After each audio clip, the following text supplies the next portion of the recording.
어떤 게으른 처녀가 있었어요. 이 처녀는 아무것도 하기 싫은 거야. 머리도 안 감고 세수도 안 하고 이빨도 안 닦고 그냥 감기를 그냥 코에다 맨날 달고 사는 거예요. 밥도 자기 손으로 안 해먹고 자도 그냥 이불 속에 들어갔다가 그대로 터널 만들어 놓고 그대로 나오는 그런 여자예요. 근데 나머지는 아무것도 내 손으로 안 하는데 꼭 하나 자기가 해야 되는 일이 있어요. 똥은 자기가 싸야 돼요. 똥은 자기가 싸야 돼요. 똥은. 그 똥도 그냥 며칠 그냥 미루다가 그냥 도저히 배가 아파갖고 어쩔 수 없을 때 이제 옛날에 그냥 그 화장실 뒷간에 이제 똥누로 가는 거죠. 똥을 이렇게 앉아서 팔짱을 이제 다리 사이에 끼고 이렇게 보는데 사는 게 너무너무 괴로운 거, 귀찮고. 아유, 사는 게 힘들어, 귀찮고 죽겠다. 근데 감기가 걸리니까 또 힘을 주려니까 콧물이 쭈루룩 나와갖고 발판에 딱 단 거예요. 발판에 딱 닿는데 웬만한 여자 같으면 손을 꺼내갖고 이걸 훔칠 텐데 여기 무릎 이거 쪼그린 데서 팔 빼는 게 귀찮은 거야. 이렇게 쳐다보고 있는데 구데기가 한 마리 지나가다가 웬 흰 기둥이 있단 말이야. 이게 뭔가 하고 구데기가 타고 올라오기 시작했어요. 막 타고 올라오는 거야. 막 타고 올라오는데 이 구데기까지 날 귀찮게 하네. 그리고 막 코끝에 보일랑 말랑 할 때까지 온 거야. 이제 코끝에까지 막 와갖고 귀찮아 죽겠네. 이제 손을 빼갖고 내가 훔쳐야 되겠다. 그런데 갑자기 바깥에서 노크 소리가 땅땅 들린 거예요. 그랬더니 이 여자 너무 깜짝 놀라고 어떻게 했냐면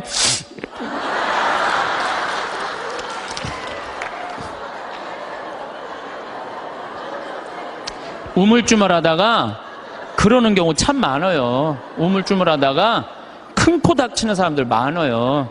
얼마 전에 우리 동창 신부들 모임이 있었어요.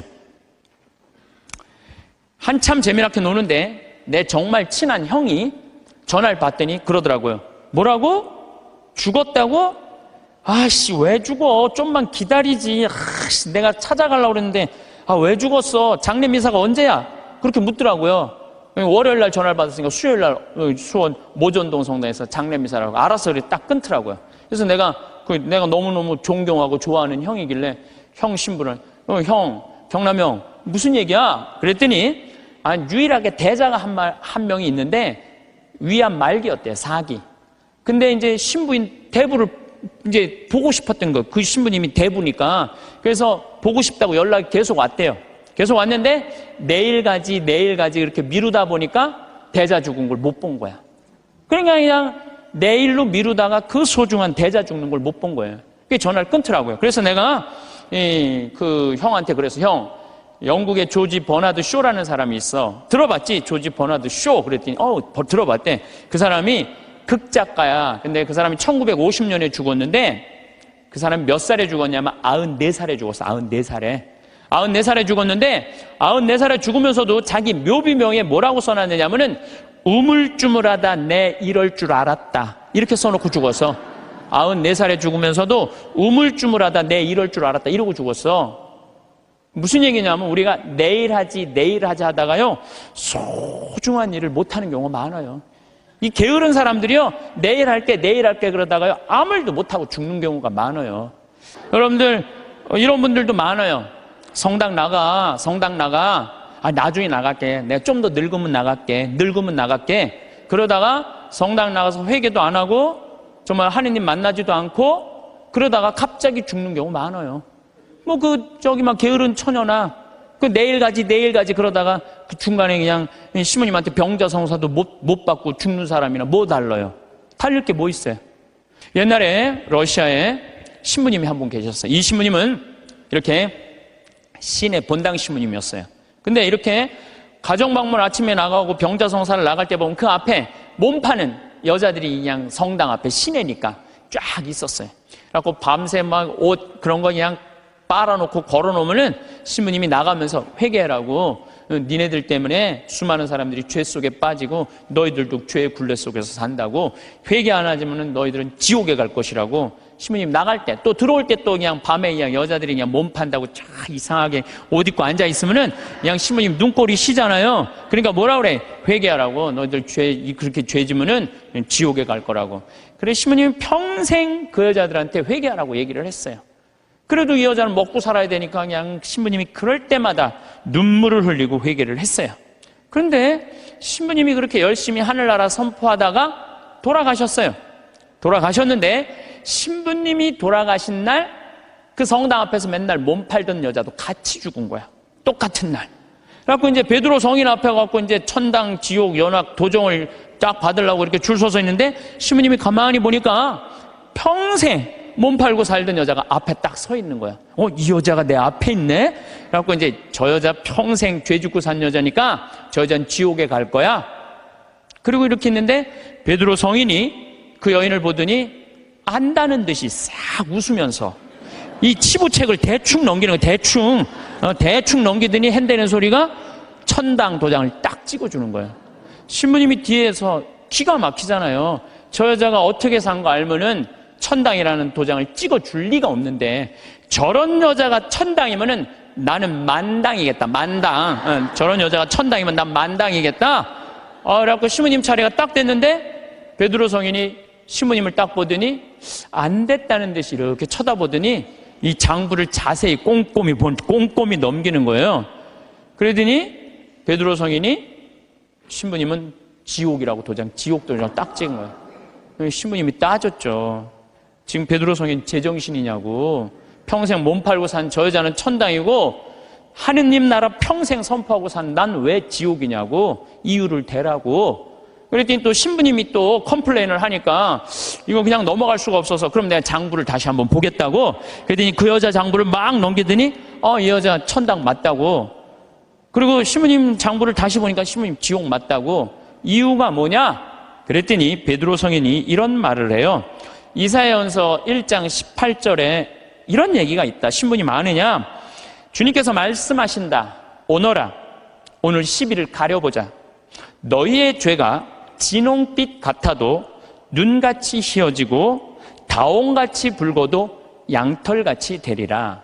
하느님께서는 아무리 죄를 많이 져도 하느님이 따지기 시작하면은 진홍같이 불러도 눈같이 희어질 거다. 다홍같이 붉어도 양털같이 희어진다. 그리고 내가 2000년 전에 내가 예수님한테 물어본 거 당신 기억 안 나느냐고.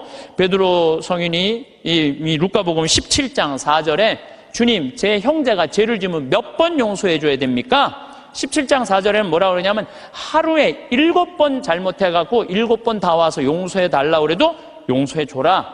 나는 그렇게 배웠다. 근데 신부님이 나갈 때마다 회개하라고 할 때 그 여자는 눈물을 흘리고 회개했다. 그럴 때마다 나는 2000년 전에 예수님이 세워놓은 원칙에 따라서 다 용서해 줬다. 그래서 이 여자는 평생 매일매일 용서를 빌어서 이제는 용서해 줄 게 없다. 근데 신부님은 평생 살면서 남 회개해라, 지옥에 간다 말은 했는데 신부님은 한 번도 하늘에 대고 눈물을 흘리면서 용서 청한 적이 없다. 근데 신부님이 평생 살면서 죄 한 번도 안 졌냐? 봐라, 이거 평생 쌓인 장부 한번 쫙 해고 신부님이 그걸 보고 아무 말도 안 하고 스스로 지옥으로 걸어 들어갔다는 이야기가 있어요. 인간으로 태어난 이상 우리가 죄를 안 짓고 살 수는 없습니다. 이 세상 사는 한 죄 안 짓고 살 수 있는 사람은 단 한 사람도 없어요. 저는 죄 질 것 같아요? 안 질 것 같아요? 저도 져요. 저도 져요. 제가 평택에 처음에 32살 때 본당 신부로 나갔을 때 교우들이 거의 4,000명이 넘었어요. 32살에 4,000명이 넘는 본당 신부를 했으니까 얼마나 잘하고 싶겠어요. 주일날 미사가 끝나면은 대미사 한 1,000명 정도 미사 참여를 왔어요.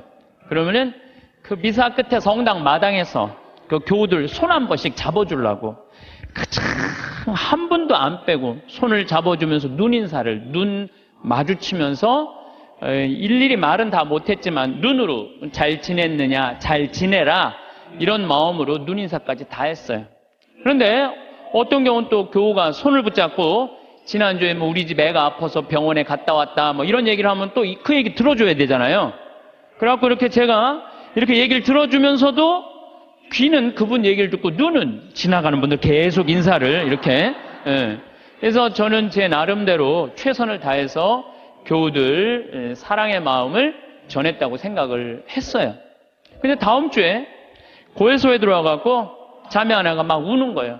신부님, 왜 나를 무시하느냐? 내가 돈이 없어 무시하냐? 아니면 사회적 지위가 낮아서 무시하냐? 내가 세상에서까지 무시받는데 성당에 와서까지 무시를 받아야 되느냐? 아니, 그게 무슨 말씀이냐고? 그러면은 이 자매가 하는 말이, 왜 지난주에 내 인사를 안 받냐? 남들 인사는 다 받고. 참, 저는 나름대로 교우들한테 다 한다고 했는데 그 와중에도 내가 그분의 인사를 받지 않았기 때문에 그분은 일주일 동안 내가 미웠던 거야. 내가 믿기도 하고 내가 성당에서 신부님한테 내가 이렇게 무시를 당하고 살아야 되나 굉장히 괴로웠던 거죠. 그래서 내가 그 고해 성사에 머리를 뒤지고 하는 말이 있어요. 그래, 사는 게 죄다. 사는 게 죄야. 사는 게 죄예요. 어떨 때 보면 이쁜 것도 죄예요. 이쁜 것도. 성당에 이쁜 여자 나오잖아요. 그럼 마음 산란해요. 이쁜 것도 죄야. 또 이쁜 여자가 또 그냥 거기서 그냥 막 성당에서 그냥 활동도 하고 막 빛이 나면은요, 더 미운 거죠. 나는 왜 저렇게 이쁘게 태어나질 못했을까? 어떨 때 보면은 이쁜 것도 죄예요. 여러분들은 성당에 열심히 나오고 싶어요. 자녀들 손잡고 남편하고 같이 행복하게 성가정 이루고 살고 싶어. 예수, 마리아, 요셉이 이룬 성가정. 여러분 다 그런 꿈이 있죠?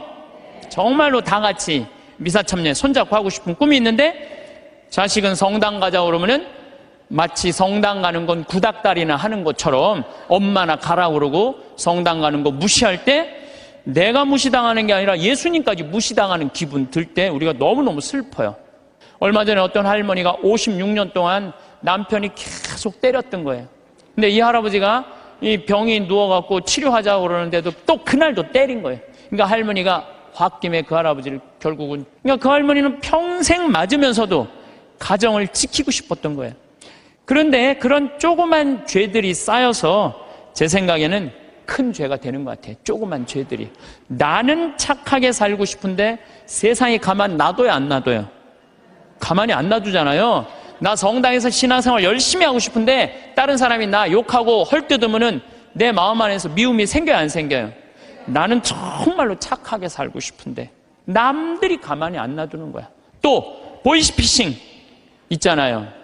이 금쪽 같은 아들이 서울 가서 공부 잘하고 있는데 갑자기 전화가 한 통 온 거예요.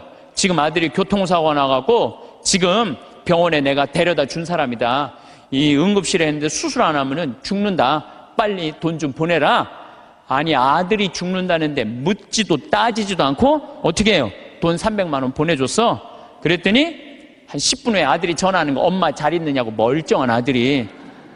이미 돈은 보냈는데. 그렇게 2008년부터 3만 건이 넘는 보이스피싱에 우리 순진한 사람들이 얼마만큼의 돈을 손해를 받느냐면 3,700억을 손해를 봤어요. 3,700억을. 그러니까 그 착한 사람들이 그렇게 돈이 사기당했다고 생각했을 때 화가 나요, 안 나요? 화가 나요. 착하게 살고 싶은데도 세상이 가만히 놔두지 않는 거예요. 근데 여러분들, 여기 계신 여러분들 대부분이 착하게 살고 싶은 분들일 거예요. 그러니까 이 시간에 여기 나왔겠죠. 한번 착하게 살아보고 싶은 의지가 있는 분들 아니에요. 근데 남을 죄짓게 하는 사람들은 반드시 하느님께서 거기에 응당한 대가를 치른다고 예수님 말씀하시잖아요. 예수님께서 이런 말씀을 하시죠. 남을 죄짓게 하는 일이 일어나지 않을 수는 없다. 참 중요한 말을 해요. 우리가 세상을 살면서 남을 죄짓게 하는 일을 안 일어날 수는 없다. 그러나 불행하여라. 그러한 일을 저지르는 자, 이 작은 이들 가운데 하나라도 죄짓게 하는 것보다 연자매를 목에 걸고 바다에 내던져지는 편이 훨씬 낫다. 너희는 스스로 조심하여라. 우리 이 세상 살아가면서요, 나도 죄를 안 짓고 살아야 되지만 나로 하여금 다른 사람이 죄를 져서는 안 된다는 거예요. 그래서 항상 죄에 대해서 경계를 해야 되는 거죠. 그래서 여러분들 주위 중에 지금 사기치는 사람들, 남 괴롭히는 사람들, 이런 사람들 누가 다 대신 벌 줄 거야? 하느님께서 대신 다 벌 줄 거예요. 그래서 여러분들이 직접 벌 주지 마세요. 누구한테 미뤄? 하느님한테 미뤄. 하느님이 좀 알아서 좀 해달라고. 근데 제가 이렇게 가만히 보면요, 시골에서 사는 분보다는 도시에서 사는 분들이 죄를 훨씬 더 많이 져요. 시골에는요, 죄질 일이 거의 없어요. 제가 우리 평창 읍내 이렇게 저녁에 나가보면은요, 여기 도시에 와보면 막 빙글빙글 막 이상한 이발소 막 돌아가는 거 천지잖아요. 우리는 하나도 없어요, 그런 게. 죄 짓고 싶어도 질 수가 없어요, 죄 짓고 싶어도. 그리고 우리 시골은 밤에 이렇게 낮에도 마찬가지예요. 읍내에 나가면은 신호가 한 2개, 3개 있는데 아무리 늦게 떠나도 빵빵거리는 사람이 없어요. 근데 내가 서울 오늘도 서울에 와서 강의하지만 1초만 늦게 출발해도요, 빵빵빵빵 그래요. 이게 사람 사는 동네인지 또 아래층, 위층 또 층간소음 때문에 서로 싸우고 스트레스하고 그냥 설날 그냥 아래층 사람들이 위층에 그냥 찾아온 자식들 다. 이게 도시에서 살면 살수록 죄를 많이 짓는 것 같아요. 시골에서 사는 것보다는. 또 높은 자리에 올라가면 올라갈수록 죄를 질 수밖에 없어요. 내가 알던 어느 시장님. 네, 시장님인데 열심히 우리 천주교 교우죠. 근데 자기는 정말로 돈을 안 받았대요. 정말 하느님 앞에 맹세할 수 있대요. 그런데 자기가 감옥 10달 갔다 왔대요. 갔다 온 이유가 뭐냐면 추석 때 선물 꾸러미들이 그렇게 많이 들어온대요. 그러면은 선물을 막 다 보낸대요. 그럼 정말 사과 박스 같은 게 들어오면은 그 미처 못 보내고 던지고 가는 사람이 있대요. 그럼 업무 바쁘다 보면 다음날 뜯어보면 거기 안에 돈이 꽉 들어있대요. 그래갖고 다시 돌려줘도 하루만 그 집에서 잠을 자도 이게 꺼리가 된다는 거예요. 자기는 전혀 받고 싶지 않은데. 그러니까 높은 자리에 올라가면 올라갈수록 죄 짓고 싶지 않은데 그래서 여러분들 출세하는 거 그렇게 좋아할 거 없다는 거예요. 높은 자리에 올라가면은요, 죄 지을 수 있는 기회가 훨씬 많아요. 많이 가지면 가질수록 죄를 더 많이 짓는. 부자가 하늘나라 들어가는 것보다는 낙타가 바늘구멍 통과하는 것이 훨씬 쉽다고 예수님 말씀하셨잖아요. 많이 가진 사람 많이 내놔야 돼요. 빌 게이츠, 워런 버핏 이 두 사람이 얼마를 만들어놨냐면 1,000억 달러를 만들어놨어요. 1,000억 달러. 빌 게이츠는 600억 달러를 내놓고 워런 버핏은 300억 달러를 빌 게이츠한테 줬어요. 자선재단에. 그럼 웬만한 사람이면은 자기가 만들고 싶잖아요. 300억 달러면. 이 워런 버핏은 자기가 관리하지도 않아요. 빌 게이츠한테 줬어요. 왜 그러냐고 그러니까 나보다는 빌 게이츠가 훨씬 자선 사업을 잘해왔기 때문에 잘할 것 같아갖고 300억 달러를 냈다는 거예요. 얼마나 멋있어요. 그러니까 미국의 부자들은 존경받는 거예요. 근데 우리나라 부자들은요, 이게 내놓는 걸 떼어놔서 안 떼어먹으면 다행일 텐데 이 세금으로 떼어먹으니까 우리나라는 부자에 대한 거부 반응이 있는 거예요. 예수님이 그랬어요. 많이 가진 사람은 많이 내놔야 된다. 많이 가진 사람. 이거 하느님께서 많이 준 얘기는 많이 나누라고 그러는데 이게 여러분들 루카복음 16장에 부자와 나자로 얘기 알죠? 부자는 잘 먹고 잘 살았어. 하다못해 나자로 떨어지는 부스러기도 개가 나자로 종기 핥았어요. 근데 마지막 날에는 나자로는 아브라함 품에서 참 호강을 하고 부자는 뜨거운 불덩이에서 물 한 방울 그것도 못 먹었잖아요. 예수님이 그러잖아요. 살아생전에 너무 고생을 했기 때문에 이 나자로는 호강을 하는 거. 당신은 부자인데 아무것도 나누지 않았고 고생하는 거다. 그러니까 우리가 돈이 많고 출세하면 할수록 뭐에 가까우냐면 죄에 가까운 거예요. 그만큼 뭐가 많아? 책임이 많기 때문에 책임이. 없는 게 속편한 게 있어요. 예수님은 이방인, 죄인들, 창녀들이 먼저 천국 간다는 말이 저는 요즘 조금 이해가 돼요. 저는 어렸을 때 시골에서 농사 졌어요. 옛날에는요, 다 일해야지 먹고 살았어요. 전 7살 때 벼를 뱄어요. 사람들이 믿지 못하겠지만 할머니들은 이해가 할 거예요. 7살 때 벼를 뱄어요. 벼를 베고 아버지가 꼭 이 뒤에다가 꼭 볕단을 한 단씩 져줬어요. 그럼 그걸 지고 집에까지 갔었어야 돼. 그 지고 가면 목이 얼마나 따가운지 몰라요. 그래갖고 지금도 기억이 난다니까 논두렁에 내가 이렇게 그게 무거우니까 기대고 한 얘기가 있어. 아유, 사는 게 이렇게 힘드네. 이렇게. 우리가 자그만 죄들이 커서 큰 죄가 되는데 그 자그만 죄, 우리가 큰 죄로 가는 첫 번째 뭐냐면 게으름이에요. 게으름. 덴마크 속담에 이런 얘기가 있어요. 젊어서 게으르면 늙어서 도적이 된다고 그래요. 게으른 사람이요, 다 남 욕하고 비난하고 사기치는 거예요, 대부분이. 우리 생태마을에는 이제 그 여름에 환경 피정을 해요. 전국에서 70개 성당이 와요. 그럼 애들이 한 3,000명 정도 와요. 그럼 어떤 성당은 2월 달부터 계속 답사 와요. 답사 오고 프로그램 확인하고 선생님, 신부님, 수녀님들이 다 와갖고 궁금한 거 있으면 다 물어봐. 그런 성당들은요, 와서 프로그램 잘하고 가요. 근데 어떤 성당은 답사도 안 오고 전화도 안 하고 프로그램 문의도 전화 안 해. 6월달, 7월달 하기 전에 6월달에 오리엔테이션을 해요. 전국에 있는 성당에 다 오라고 그래갖고 하루. 그래서 프로그램 다 답사식. 그것도 안 와. 아무 준비도 안 하고 딱 왔다가 내가 이럴 줄 알았으면 여기 안 왔다고. 그리고 그냥 2박 3일 동안 싸우고 가는 성당들도 있어요. 보면은. 인생에 있어서 준비가 안 돼 있는 사람들은 항상 싸워요. 항상. 보면은 우리 생태마을에도 우리 직원들 이렇게 보면은, 야, 여기 고추밭에 대 좀 한 100평 좀 전부 다 걷어놔. 저녁에 와보면 안 걷어놨어. 그럼 왜 안 걷어놨어? 뭐 태풍이 온다고 그랬다, 누가 일을 시켰다, 계속 핑계를 대요. 그럼 내가 잘라요. 게으른 사람은 어떻게 했어요? 자르면 또 우린 대개 서울, 경기도에서 이제 다 취직을 해갖고 하잖아요. 집에 가갖고는 또 뭐라고 하냐면 그 생태마을 망해야 된다고, 그런 데는 막. 예.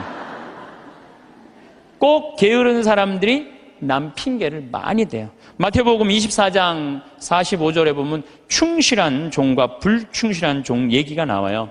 주인이 자기 종에게, 집안 식솔들에게 제때 양식을 내줬는데 그렇게 하는 슬기로운 종이 있는가 하면은 주인이 늦게 오려니 하고 술 먹고 때리고 이래갖고 주인이 갑자기 어느 날 와서 당황한다 이거죠. 그러니까 여러분들, 우리가 인생을 살 때는 항상 부지런해야 돼요. 그러니까 여러분들, 앞으로 5년 후에 내가 뭘 할 거다, 10년 후에 뭘 할 거다, 20년 후에 뭘 할 거다, 30년 후에 뭘 할 거다, 이거 계획 서 있어야 돼, 안 서 있어야 돼요? 서 있어야 돼요.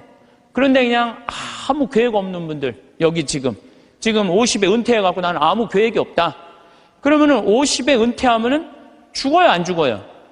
그 죽으면 너도 편안하고 나도 편안하고 대한민국 다 편안한데 안 죽어요. 50이 넘어서 100살까지 안 죽는 거. 50년 동안 아무 계획이 없는 사람들은 게으르게 살 수밖에 없어요. 여러분들, 우리나라가 지금 100살 이상이 몇 명이냐면 13,400명이에요. 100살 이상이. 근데 더 놀라운 건 뭔지 아세요? 3년 전에 내가 100살 이상 넘은 사람들 조사를 했을 때 몇 명이냐면 2,400명이었어요. 2,400명. 3년 사이에 10,000명이 늘은 거, 10,000명이. 안 죽고 10,000명이 그대로 3년 사이에 10,000명이 늘은 거예요. 지금 90살에서부터 100살까지는 몇 명이냐면 13만 4천 명이에요. 13만 4천 명. 그런데 80살에서부터 90살까지는 몇 명이냐면 97만 명이에요. 97만 명. 근데 70살부터 80살까지 몇 명이? 270만 명, 273명. 그래서 65세 이상이 몇 명이? 613만 명, 613만. 근데 이분들이 안 죽고 그대로 가는 거야, 이제. 안 죽고 그대로 가는데 계획이 있어요, 없어요? 계획이 없는 거예요. 이거 큰일이에요. 저는 제가 신학교 때 무슨 세미나를 했느냐 하면은 30년 전 얘기예요. 신학교 때 무슨 세미나를 했느냐면은 앞으로 주 5일째가 되면은 사람들 성당 안 간다. 토요일 날, 일요일 날 놀러 나가지 성당 안 간다. 그리고 한두 번 놀러 나가다 보면은 특히 천주교는 고해성사 봐야 되고 귀찮으니까 냉담길로 들어선다. 프랑스 예를 들었어요. 프랑스는 신자가 95%인데 미사 참여는 8%밖에 안 돼요. 90%가 성당 안 나가는 거야. 우리 한국 천주교도 그 꼴이 올 거다. 그런 세미나를 했었어요. 그래? 만약에 그렇다면은 내가 신부가 될 때는 나는 이렇게 해야지. 시골에다가 아름다운 데다 집 져놓고 토요일 날, 일요일 날 클리 놀러 와라. 클리. 놀러 와서 거기서 미사 참여도 하고 교육도 받고 찬양도 해자. 그래갖고 저는 신학생 때부터 생태마을 꾸밀 걸 생각을 했었어요. 그때부터 나는 공부도 하고 책도 읽고. 그래서 신부 되자마자 저는 땅 보러 다녔어요. 돈이 한 푼도 없는데도 30억짜리, 50억짜리 땅 보러 다녔어요. 진짜로. 근데 한 15년 전에 교구에서 평창에 땅 있으니까 쓰라고 저한테 허락을 했어요. 그래서 저는 15년 전부터 생태마을을 꾸민 거예요. 쫙 꾸몄죠. 이제 지금 거의 이제 제가 이제 신부된 지 20년이 넘었는데 우리 생태마을을 20년 동안 꾸며놓으니까요, 너무 행복한 거예요. 막 봄에는 마로니에, 뭐 자기나무, 그 다음에 벚나무, 뭐 별꽃이 다 피는 거예요. 참 아름다워요. 요즘 가을엔 또 단풍이 그냥 기가 막혀요. 그러니까 여러분도 한번 생각을 해봐요. 여러분도 한 5평짜리 내가 정원을 꾸며놨을 때 이 정원이 이쁘면 행복해, 안 행복해요? 근데 내 정원은 15,000평이야. 15,000평. 15,000평이니까 나는 그걸 보고 있으면요, 너무 행복한 거예요. 나는 하느님께서 우주를 나는 15,000평을 만드는데 하느님은 우주를 창조했잖아요. 우주를 창조하고 뭐라 그랬어요? 보시니 참 좋았다. 첫날도 보시니 참 좋았다. 둘째 날도 보시니 참 좋았다. 셋째 날도 보시니 참 좋았다. 여섯째 날 마지막 인간 만들어 놓고 보시니 참, 나는 그 느낌 아니까. 예. 이게 내가 이 평창 생태마을을 꾸며놓으니까 교우들도 많이 오고, 그랬더니 이제 주교님께서 저를 부르시더니 수원 교구에 15만 평이 있다는 거예요. 여주에. 거기를 생태마을로 꾸미라는 거예요. 그래서 요즘 제가 그 생태마을 꾸미느냐고 진짜 바빠요. 그러니까 그냥 하루가요, 금쪽 같아요. 15,000평 꾸미는데 15년 걸렸는데 15만 평 꾸미려면 몇 년이 걸릴 것 같아요? 이제 경험도 있고, 나름대로 이제 역량도 생겼으니까 거기 한 10년 정도는 충분히 꾸밀 것 같아요. 그러니까 저는 60살 때까지 할 일이 줄을 서서 기다리고 있는 거예요. 그러니까 게으를 시간이 없는 거예요. 게으를 시간이.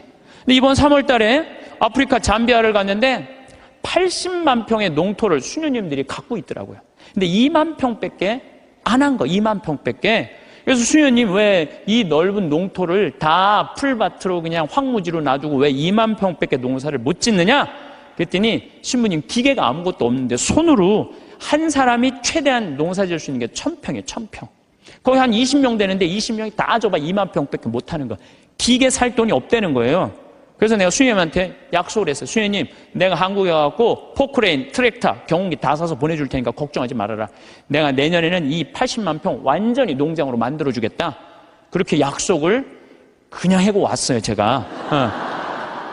그냥 하고 왔는데, 아니, 여기 딱 한국에 와갖고 제가 강의 때 몇 번 얘기했어요. 좀 도와줬으면 좋겠다. 한 2억 정도면 될 것 같으니까 여러분들 도와줬으면 좋겠다.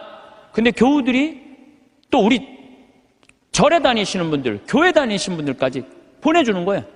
근데 3억이 들어왔어. 난 2억이면 되는데 굳이 3억까지 들어와. 3억. 그런데 막상 포크레인을 사고 트랙터를 사고 경운기를 사고 이래 보니까 딱 3억이 드는 거예요. 그러니까 하느님 계산하고 내 계산하고는 달랐던 거예요. 하느님은 3억인데 제가 왜 2억이라고 그럴까? 하느님은 3억을 보내준 거죠. 근데 요즘은 시절이 좋아갖고 택배로 다 가요. 그래서 내가 오늘 인천항에 가서 내일 이제 택배로 가는 거 축성 다 해주고 그리고 왔어요. 그러니까 이제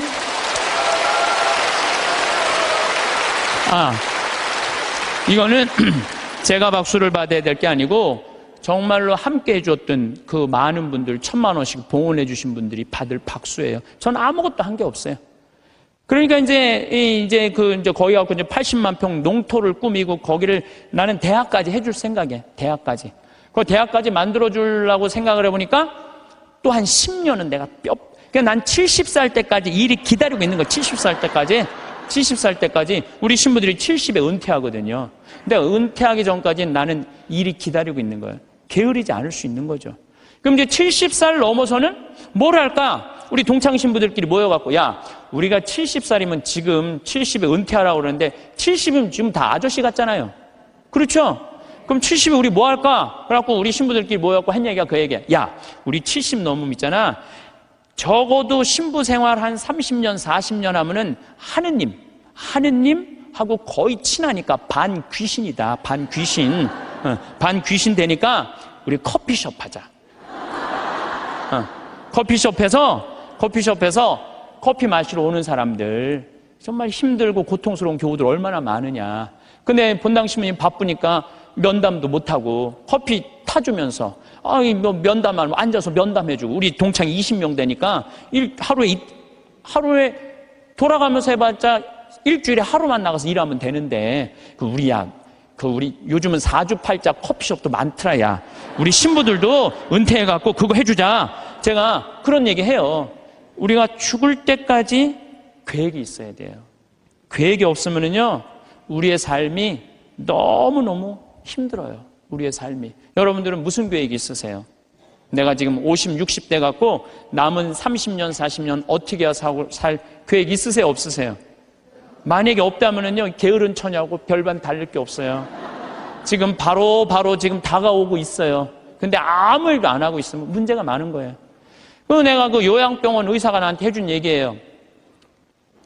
70살 먹은 딸이 93살 먹은 엄마한테 요양병원에 와갖고 뇌졸중으로 쓰러진 엄마한테 와갖고 밥을 먹이면서 한 숟갈 먹일 때마다 죽어 그러더래요. 그래서 왜 엄마한테 밥을 먹으면서 죽으라고 그러느냐? 그랬더니 70살 먹은 딸이 하는 얘기가, 의사 선생님 내 말 좀 들어보라고, 엄마가 91살 때 뇌졸중으로 쓰러졌다는 거예요. 여러분들 90살 넘으면요, 기력 다 떨어질 때, 그렇죠? 거기에 뇌졸중까지 쓰러지면은 길게 살아야 6개월, 1년이에요. 그래서 자식이 75, 73, 70, 그 다음에 68이라는 거야. 그 자기네들도 자식한테 매달려 사는데 그 90살 먹은 엄마 어떻게 모시냐. 병드는 엄마. 마침 엄마가 7천만 원짜리 전세 살고 있었대. 우리 그 전세 빼갖고 엄마 요양병원에 넣자. 살면 얼마나 살겠느냐. 그래갖고 엄마를 요양병원에 넣은 거예요. 여러분들 근데 이걸 알아야 돼요. 90살 넘어갖고 요양병원에 들어가잖아요. 그럼 의사들이요, 안 죽여요. 살려내요. 그래갖고 2년 동안 이 할머니가 안 죽은 거야. 그러니까 7천만 원을 다 쓴 거야.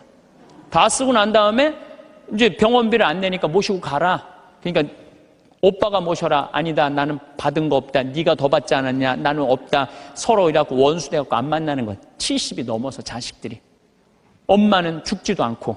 그러니 자식 원수 만들고 91살에 2년 동안 누워서 돈만 축내니 그렇게 살아서 뭐하냐. 그러니 차라리 어떻게 해라? 죽어라. 그래, 죽어. 그러면서 먹이더래요. 이게 여러분들 남의 얘기가 아니에요. 여러분들 얘기예요. 여러분들 우물쭈물하다 내 이럴 줄 알았다. 이 꼴 날 뿐 많아요, 여기. 그냥 아무것도 안 하고, 아무 일도 안 하고. 그래서 저는 여러분들한테 정말 권하고 싶은 거는, 내가 자식들한테 정말 늙어서 구박받기 싫으면 지금 운동해야 돼요. 운동을 하는데 무슨 운동을 했냐면 헬스 해야 돼, 헬스. 헬스장에 다녀야 돼요. 나이를 먹을수록 헬스장에 다녀요. 미국은요, 헬스장에 다 할머니, 할아버지들이 다 다녀요. 그래갖고 돌아가실 때 6개월 이상 고생하면서 돌아가는 분들이 거의 없대요. 95%가 6개월 이내에 거의 다 돌아가신대요. 근데 우리나라는 치매 걸린 할머니, 할아버지가 거의 58만 명이에요. 58만 명. 610만 명 중에 거의 10%에 달하는 할머니가 똥오줌을 싸고 지금 저 누워 있는 거예요. 그러니 그 가족들이 미쳐요, 안 미쳐요? 미치는 거예요. 그러니까 여러분들도 내가 지금부터 삶의 계획을 잘 짜셔야 돼요. 내가 이렇게 살아야 되겠다, 저렇게 살아야 되겠다. 이런 계획이 없으면요, 참 힘들어요. 사도 바오로가 데살로니가 후서 2서 3장 16절에서 15절에 이런 얘기를 해요. 무질서하게 살아가면서 우리에게서 받은 전통을 따르지 않는 형제는 누구든지 멀리 하십시오. 우리는 여러분과 함께 있을 때 무질서하게 살지 않았고 아무에게서도 양식을 거저 얻어먹지 않았으며 오히려 여러분 가운데 누구에게도 폐를 끼치지 않으려고 수고와 고생을 하며 밤낮으로 일하였습니다. 사도 바오로도요, 하느님을 전하면서도 교우들한테 패 끼치기 싫어갖고 어떻게? 밤낮으로 금을 짜는 일을 했다는 거예요. 금을 짜는 일. 사람은요, 일을 해야 돼요. 일 안 하는 사람들이 다 남 탓하고 남 비난하고 이러는 사람들, 일 안 하는 사람들이, 사실 우리는 여러분 곁에 있을 때 일하기 싫어하는 자는 먹지도 말라고 거듭지시하였습니다. 일하기 싫어하는 사람은 먹지도 말라 이거예요. 그런데 듣자하니 여러분 가운데 무질서하게 살아가면서 일은 하지 않고 남의 일에만 참견만 하는 자들이 있다고 합니다. 일 안 하면 할 일이 없는데 뭐 할 것 같아요? 참견하는 거예요. 여러분들 50, 60 넘어갖고 부부싸움 왜 하는 줄 알아요? 남편들하고 부부싸움 왜 하는 줄 알아요? 할 일이 없으니까.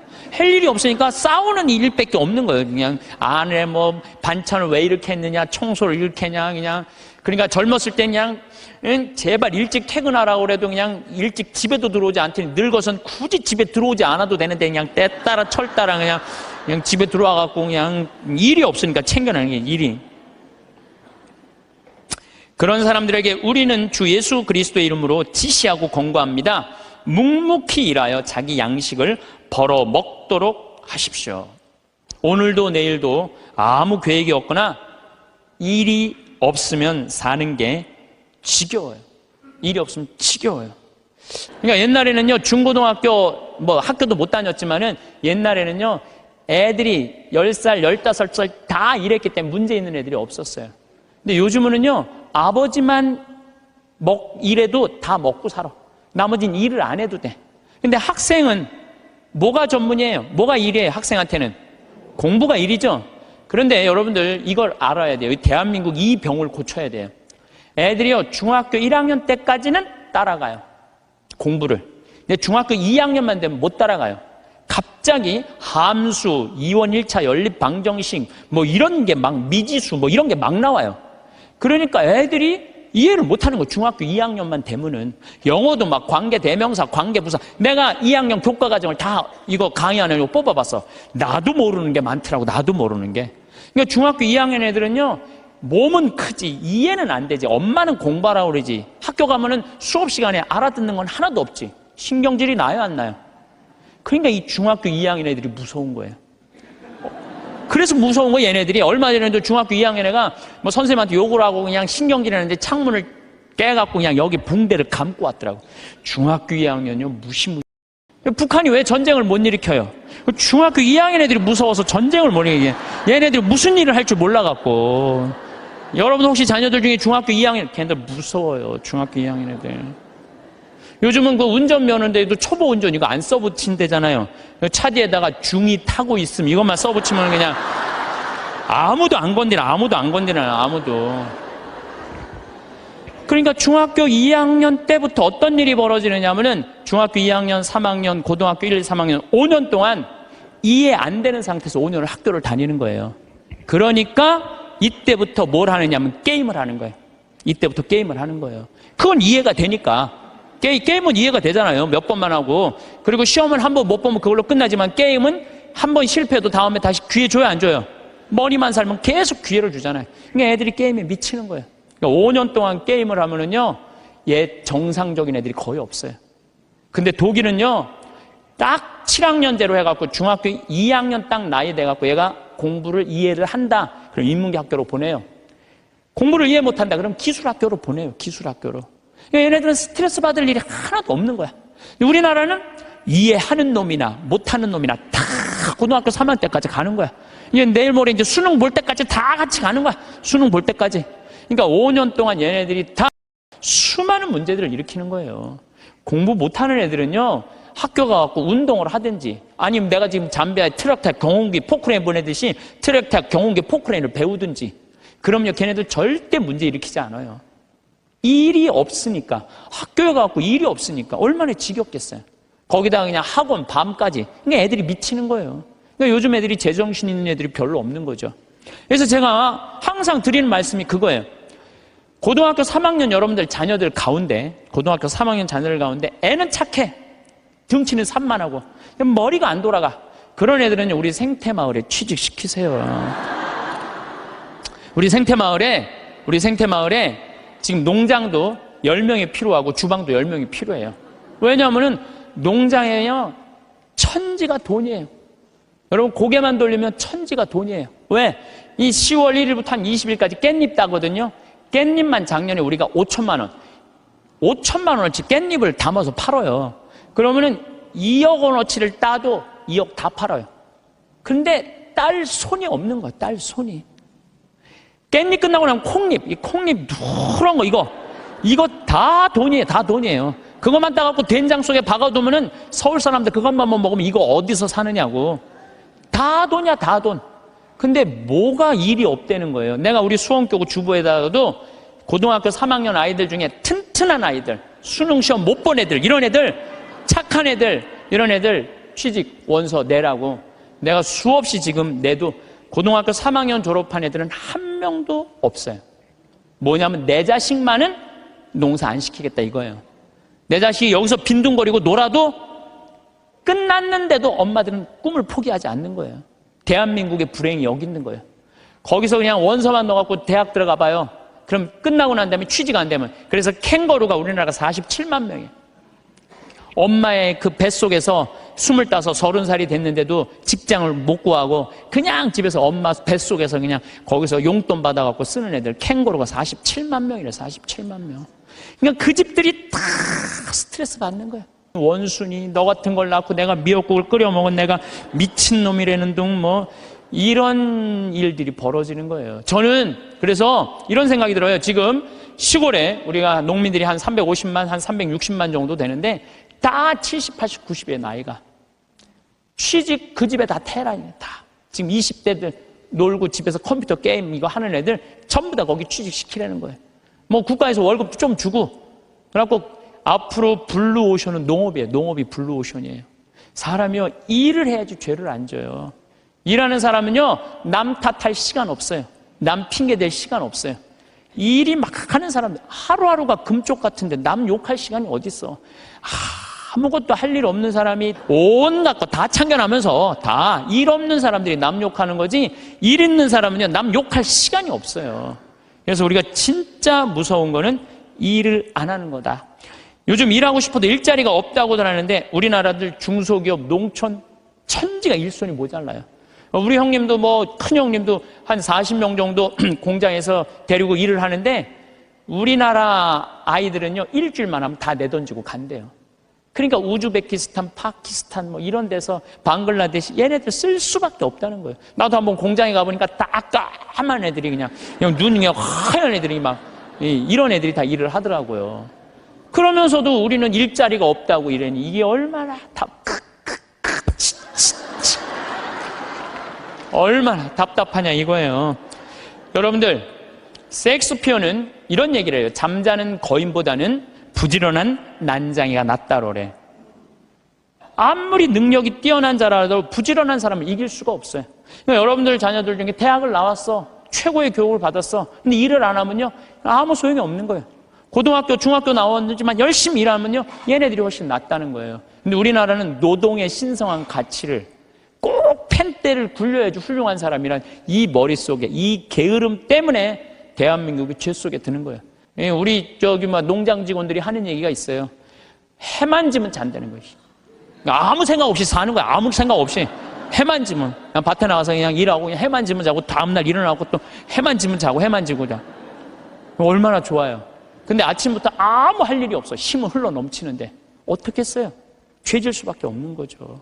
그래서 작은 죄들이 모여서 큰 죄가 되는 거예요. 그래서 첫 번째 우리가 경계해야 되는 건 게으름이에요. 게으름.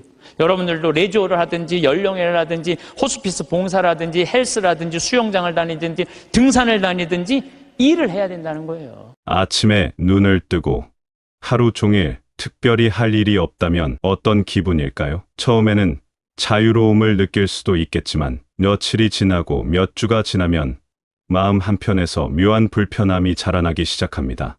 시간이 많다는 것은 분명 축복입니다. 하지만 그 시간을 어떻게 채우느냐에 따라 축복이 될 수도 있고 짐이 될 수도 있습니다. 할 일 없는 여유로운 시간들이 쌓이다 보면 우리 마음은 자연스럽게 다른 곳으로 향하게 됩니다. 텔레비전을 켜고 뉴스를 보며 정치인들을 탓하기도 하고 이웃의 사소한 행동에 신경 쓰며 불평을 늘어놓기도 합니다. 이런 현상은 결코 우연이 아닙니다. 우리의 마음과 몸은 본래 무언가를 하도록 만들어졌습니다. 손은 만지고 만들기 위해 있고 머리는 생각하고 계획하기 위해 있습니다.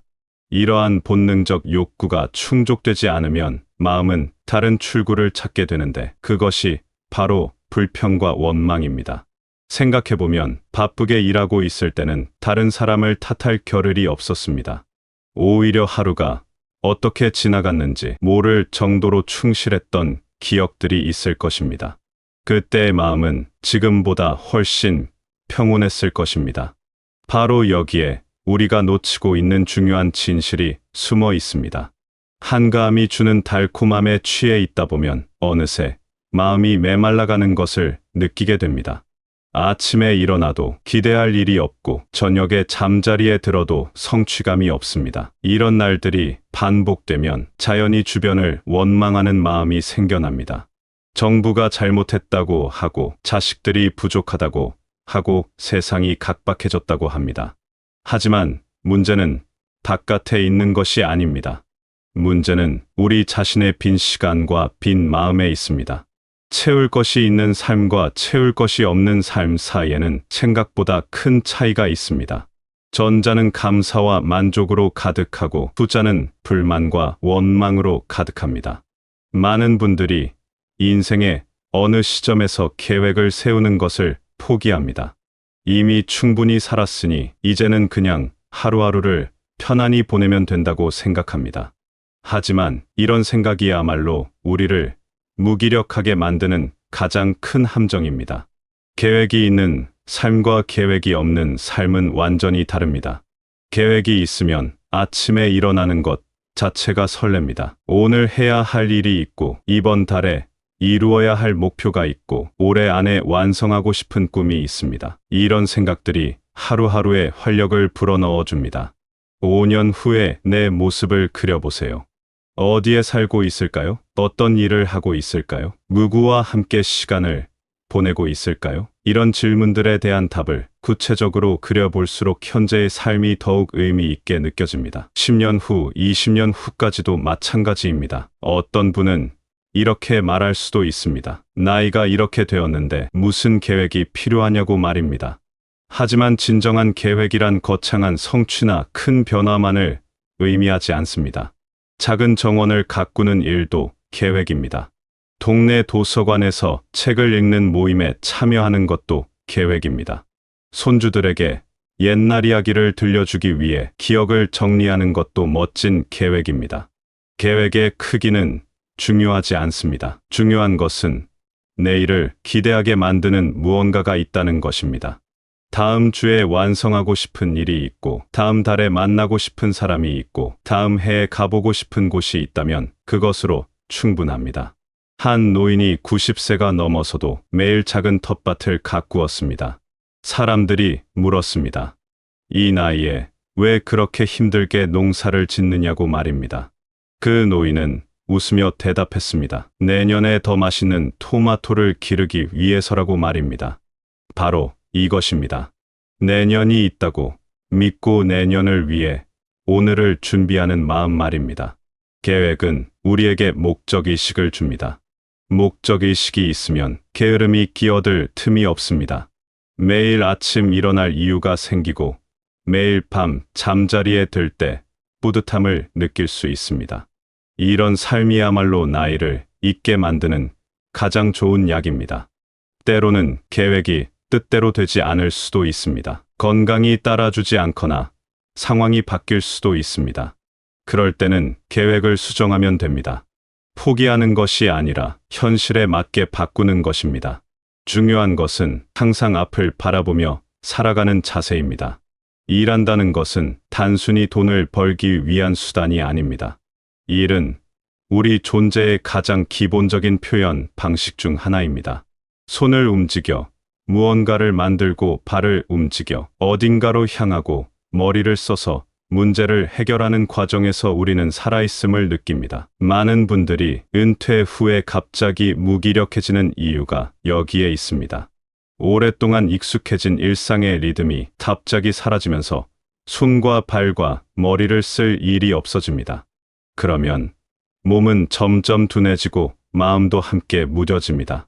하지만 일이라는 것이 꼭 직장에서 하는 일만을 의미하지는 않습니다. 집 앞 화단에 꽃을 심는 것도 일입니다. 낡은 가구를 고치는 것도 일입니다. 아이들을 위해 맛있는 음식을 만드는 것도 일입니다. 동네 어르신들과 함께 걷기 모임을 만드는 것도 의미 있는 일입니다. 무엇보다 중요한 것은 그 일이 내 손으로 직접 하는 일이라는 점입니다. 텔레비전을 보거나 인터넷을 하는 것은 일이 아닙니다. 그것은 소비입니다. 진정한 일은 내가 무언가를 창조하고 변화시키고 개선하는 활동입니다. 작은 목공일을 배워보는 것은 어떨까요? 나무를 깎고 다듬어서 손주들이 쓸 작은 의자를 만드는 일 말입니다. 처음에는 서툴겠지만 하나씩 완성해가는 과정에서 느끼는 성취감은 이루 말할 수 없습니다. 내 손으로 직접 만든 것이라는 자부심도 덤으로 따라옵니다. 요리도 마찬가지입니다. 젊었을 때는 바빠서 대충 해치웠던 요리를 이제는 정성스럽게 해볼 시간이 있습니다. 새로운 레시피를 배우고 재료를 직접 골라서 정성스럽게 만드는 과정 자체가 명상과 같습니다. 그리고 그 음식을 함께 나누는 기쁨까지 더해지면 일석이조입니다. 정원 가꾸기는 특히 추천하고 싶은 일 중 하나입니다. 씨를 뿌리고 물을 주고 잡초를 뽑는 단순한 일들이 반복되지만 그 과정에서 계절의 변화를 온몸으로 느낄 수 있습니다. 작은 새싹이 돋아나는 모습을 보며 생명의 신비로움을 다시 한번 깨닫게 됩니다. 중요한 것은 일의 크기가 아닙니다. 작은 일이라도 성실하게 끝까지 해내는 자세가 중요합니다. 그런 자세가 몸에 배면 하루하루가 훨씬 충실해집니다. 저녁이 되면 오늘도 뭔가 의미 있는 일을 했다는 만족감에 잠자리에 들 수 있습니다. 일하는 사람에게는 남을 탓할 시간이 없습니다. 내 손이 바쁘고 내 머리가 바쁘면 다른 사람의 잘못을 찾아낼 여유가 없습니다. 대신 내 일에 집중하면서 자연스럽게 마음의 평화를 찾게 됩니다. 이것이 바로 일이 주는 가장 큰 선물입니다. 일과 계획이 있는 삶을 살다 보면 신기한 변화가 일어납니다. 마음이 점점 평온해지는 것입니다.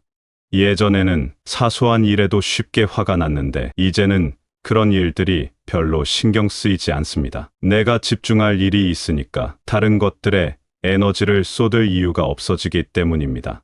이런 변화는 하루아침에 일어나지 않습니다. 매일 조금씩 무언가를 하고 매주 작은 목표를 이루고 매달 새로운 도전을 하다 보면 어느 순간 내 안에 깊은 안정감이 자리 잡고 있음을 발견하게 됩니다.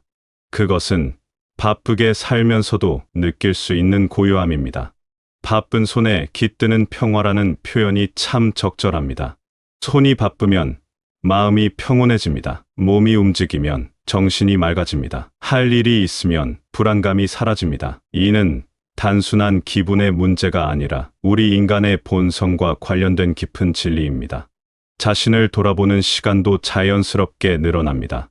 일을 하다 보면 내가 무엇을 잘하는지, 무엇이 부족한지 점점 명확해집니다. 새로운 도전을 하면서 내 안에 숨어 있던 가능성을 발견하기도 합니다. 이런 과정들이 모여서 진정한 자기 성찰로 이어집니다. 성찰이라고 해서 거창한 철학적 사유만을 의미하지는 않습니다. 오늘 하루를 되돌아보며 잘한 일과 아쉬운 일을 생각해보는 것도 성찰입니다. 내일은 조금 더 나은 사람이 되기 위해 무엇을 해야 할지 고민하는 것도 성찰입니다. 이런 성찰은 비난이나 자책과는 전혀 다릅니다. 자신의 모습을 있는 그대로 바라보되 따뜻한 시선으로 바라보는 것입니다. 부족한 부분이 있다면 그것을 인정하고 개선하려 노력하되 자신을 미워하지는 않습니다. 잘한 일이 있다면 그것을 인정하고 자신을 격려해 줍니다.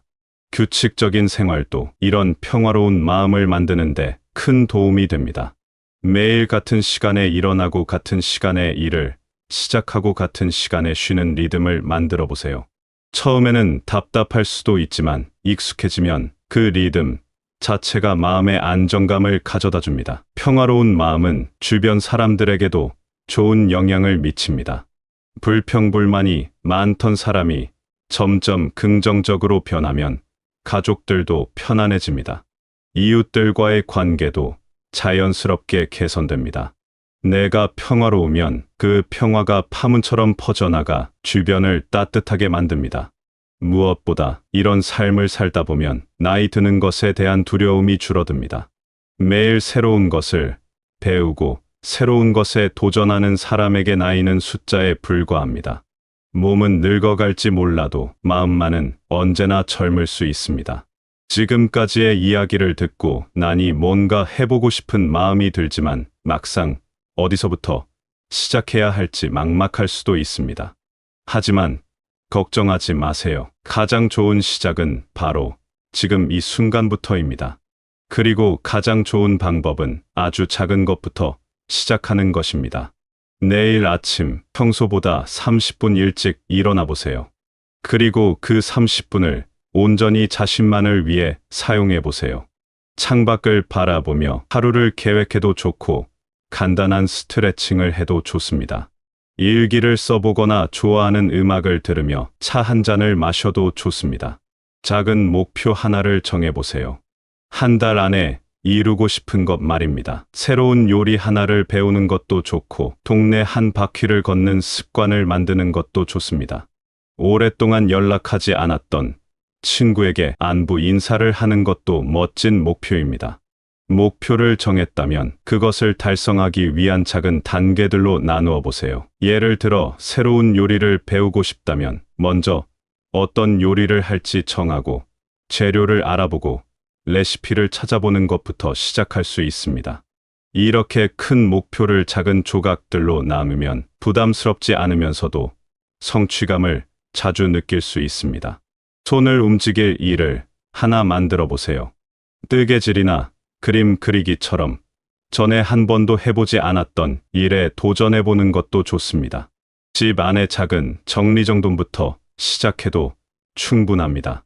중요한 것은 내 손으로 직접 무언가를 하는 것입니다. 주변을 둘러보세요. 도움이 필요한 이웃이 있지 않을까요? 혼자 사시는 어르신께 안부를 물어보거나 바쁜 젊은 부부의 아이들과 잠깐 놀아주는 것도 의미 있는 일입니다. 작은 관심과 배려가 누군가에게는 큰 힘이 될 수 있습니다. 이런 나눔의 경험은 단순히 남을 돕는 것 이상의 의미가 있습니다. 다른 사람을 도우면서 자신도 필요한 존재라는 것을 느끼게 됩니다. 누군가에게 도움이 되고 있다는 사실만으로도 삶의 의미가 충분히 느껴집니다. 때로는 도움을 주러 갔다가 오히려 더 많은 것을 배우고 돌아오는 경우도 많습니다. 책 한 권을 정해서 읽어보세요. 오랫동안 읽고 싶었던 책이나 새로운 분야의 책도 좋습니다. 매일 몇 페이지씩이라도 꾸준히 읽다 보면 한 달 후에는 완전히 다른 사람이 되어 있을 것입니다. 읽은 내용을 가족이나 친구들과 나누는 재미도 쏠쏠합니다. 건강을 위한 작은 습관을 만들어 보세요. 하루에 물 한 잔 더 마시기나 계단 한 층 더 걷기 같은 간단한 것부터 시작하면 됩니다. 몸이 건강해야 마음도 건강하고 마음이 건강해야 삶도 충실해집니다. 건강 관리라고 해서 거창한 운동이나 엄격한 식단을 생각할 필요는 없습니다. 매일 같은 시간에 동네 한 바퀴 걷기나 라디오, 체조 따라하기 같은 간단한 활동도 충분합니다. 중요한 것은 꾸준함입니다. 매일 조금씩이라도 몸을 움직이다 보면 체력이 좋아질 뿐만 아니라 기분도 한결 밝아집니다. 무엇보다 중요한 것은 완벽하지 않아도 괜찮다는 것을 받아들이는 것입니다. 계획대로 되지 않는 날도 있고 의욕이 생기지 않는 날도 있을 것입니다. 그럴 때는 자신을 탓하지 말고 내일 다시 시작하면 됩니다. 중요한 것은 포기하지 않고 계속 나아가는 것입니다. 이런 작은 변화들이 모여서 큰 변화를 만들어냅니다. 한 달 후, 6달 후, 1년 후의 자신을 상상해 보세요. 매일 조금씩 성장하고 있는 자신의 모습이 눈에 보이지 않나요? 그 모습이야말로 진정으로 나이를 잊고 사는 비밀입니다. 삶은 나이와 상관없이 언제든 새로 시작할 수 있습니다. 중요한 것은 시작하려는 의지와 계속하려는 끈기입니다. 바쁜 손과 충실한 마음으로 하루하루를 채워나가다 보면 어느새 평화로운 일상 속에서 진정한 행복을 발견하게 될 것입니다. 그 첫걸음을 바로 오늘부터 시작해보세요. 지금까지 살아오신 세월 동안 수많은 어려움을 극복하고 이겨내셨습니다. 그 경험과 지혜는 그 무엇과도 바꿀 수 없는 소중한 자산입니다. 이제 그 지혜를 바탕으로 새로운 도전을 시작할 때입니다. 완벽할 필요는 없습니다. 남들과 비교할 필요도 없습니다. 자신만의 속도로 자신만의 방식으로 하루하루를 충실하게 채워나가시면 됩니다. 작은 변화라도 꾸준히 이어가다 보면 분명 놀라운 결과를 만나게 될 것입니다. 여러분의 남은 인생이 더욱 의미 있고 행복한 시간들로 가득 채워지기를 바라겠습니다. 매일 아침 새로운 희망으로 시작하고 매일 저녁 만족스러운 마음으로 하루를 마무리하는 그런 일상이 되시길 바라겠습니다.